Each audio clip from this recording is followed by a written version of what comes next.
Silver on the Tree by Susan Cooper, Chapter 10, The Rose Garden. Faces flashed around them like a kaleidoscope, shaken images. A child swung a handful of bright streamers before their eyes, laughing, and was gone. A hopeful flurry of green-necked pigeons swooped by. They passed a group of people dancing, where a tall man decked with red ribbons played the flute, a gay, catchy little tune. They stumbled, almost, at a place on the smooth gray paving, over a fragile, crumpled-looking old man who was drawing with chalks on the ground. Will had a sudden startled glimpse of the picture, a great green tree on a rounded hill with a bright light shining out of its branches, before the flute player led the dancers past him in a flurry of music, and he was whirled away.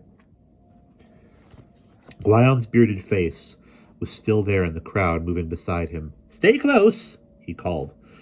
But Will noticed now that no other eyes than Gwyon's ever met their own in this crowd. The people all around seemed able to see him now, and glanced as they would glance at any other passer-by, instead of turning a blind, unwitting face to someone who was for them not there. Yet nobody properly looked at him, or at Bran. There was no recognition, no glimmer of the interest they showed in one another. He thought, "We have come a little way along. We are here now, but only just. Perhaps they will really see us later on, if we do well, whatever it is we are expected to do."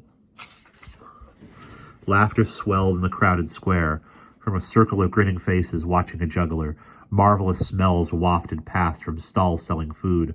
A fine spray caressed Will's face, and he saw the glittering drops of a fountain, tossed in a diamond stream, up to the sun and down again.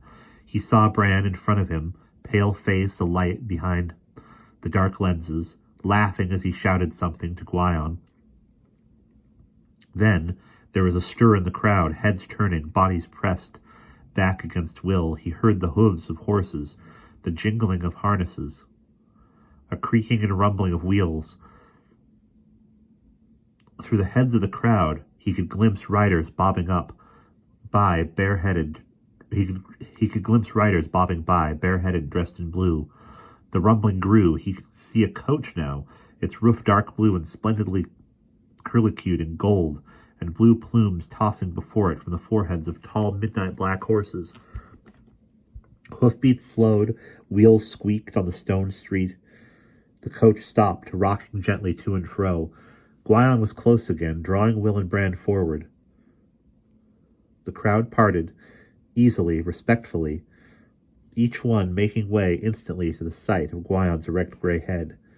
Then the coach was before them, suddenly enormous, like a shining blue ship, swaying there on strong leather straps hung from a high-wheeled curved frame. A crest was engraved in gold on the glossy door, higher than Will's head. The black horses stamped in blue. There was no coachman to be seen. Gwion opened the coach door and, reaching inside, swung down a step for mounting. "Come, Will," he said. Will looked up, uncertain. Shadows hid inside of the coach. "No harm," Gwion said. "Trust your instinct, old one." Will looked sharply, curiously at the smile-creased eyes and the strong face. He said, "Do you come too?" "Not yet," Gwion said. You and Bran at first." He helped them up and shut the door. Will sat looking around. Around Gwion, the crowd eddied and chattered once more, beginning to resume its own affairs, patchwork bright in the sunshine. The coach inside was cool and dim-lit, with deep padded benches, leather-smelling. A horse whinnied, hooves clattered, and the coach began to move. Will sat back, looking at Bran. The white-haired boy pulled off his glasses and grinned at him. "First horses, then a coach and four. What'll they offer us next, then? Think they'll have a Rolls-Royce?" He was not listening to himself. He blinked at the buildings moving past the windows, and propped the dark glasses back on his nose. "A great bird," Will said softly, "or a griffin, or a basilisk." He too looked out again at the brightness, moving with the jolting sway of the leather-slung coach. Few people were to be seen here.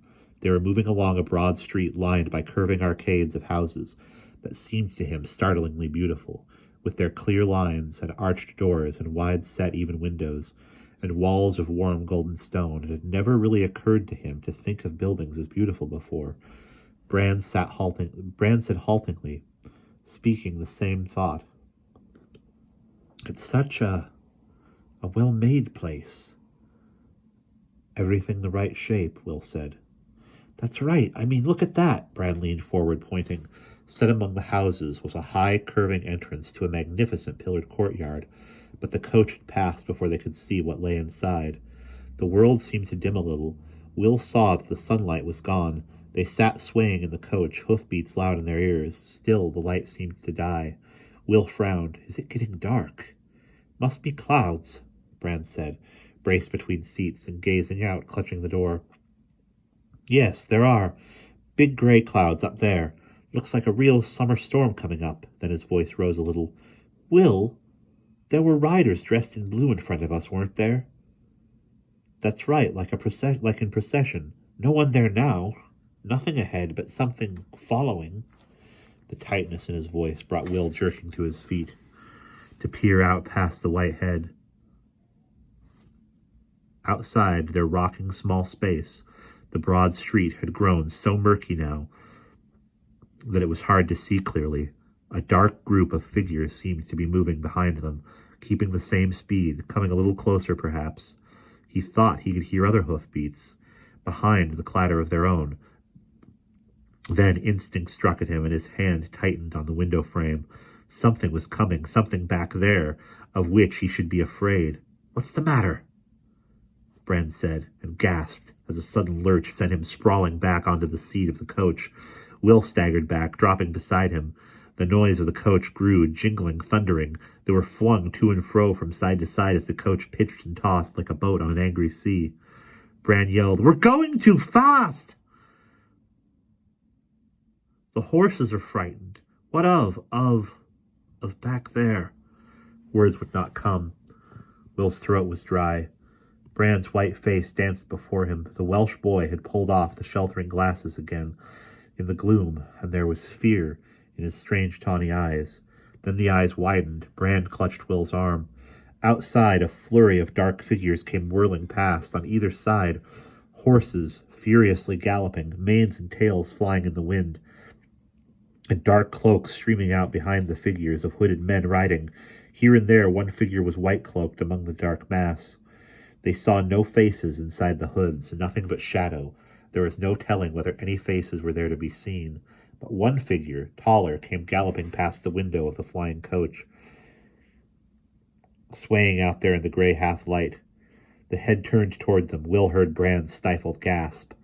A head tossed, flicking back the side of the flowing hood, and there was a face which Will recognized with dread as it stared at him, filled with hatred and malevolence, bright blue eyes burning into his own. Will heard a husky creak that was his own voice. Ryder?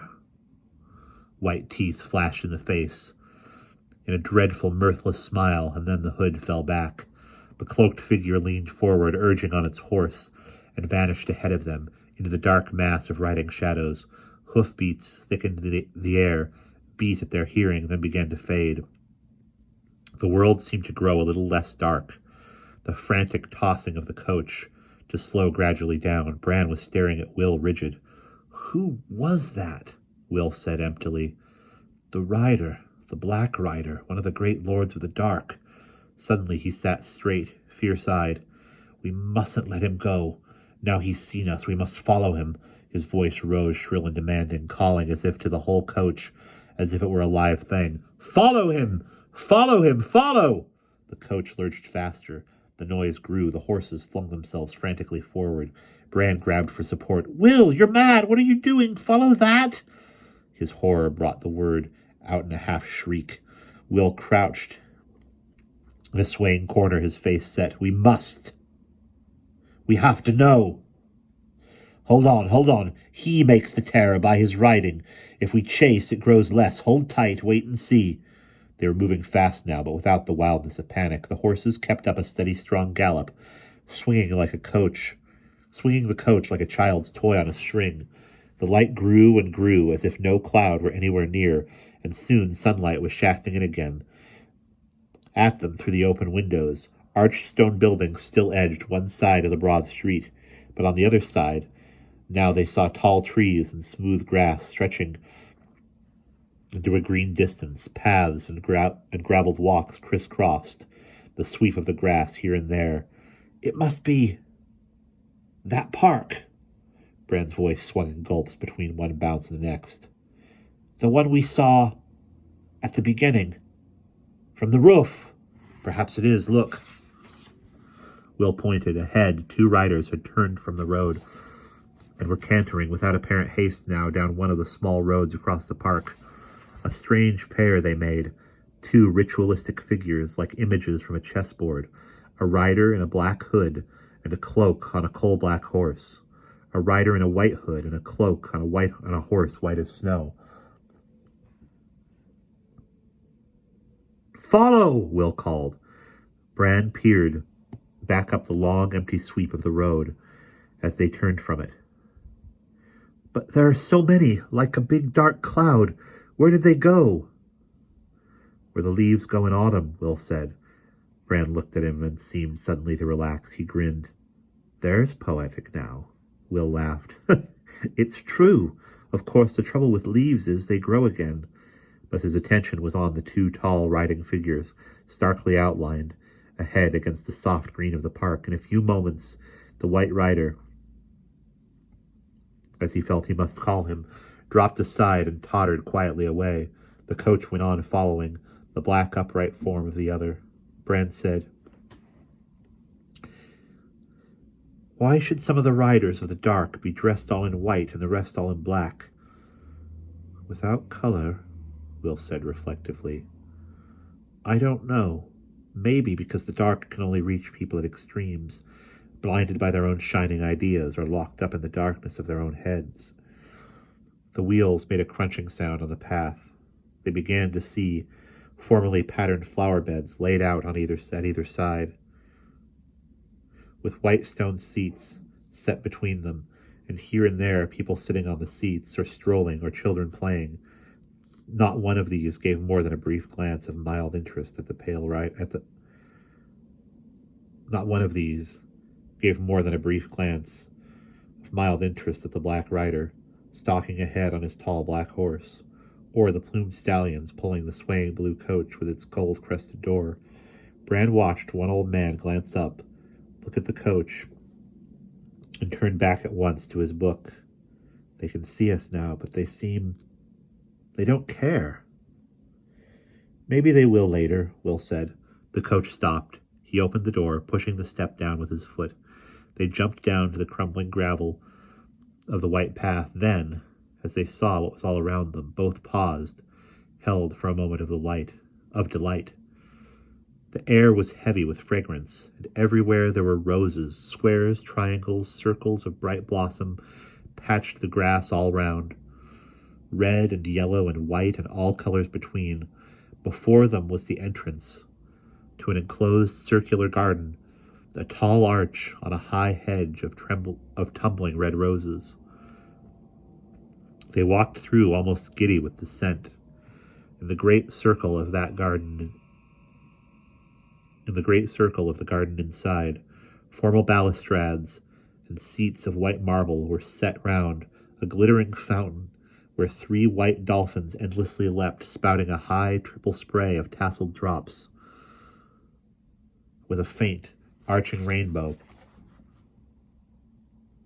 caught over all by the sun.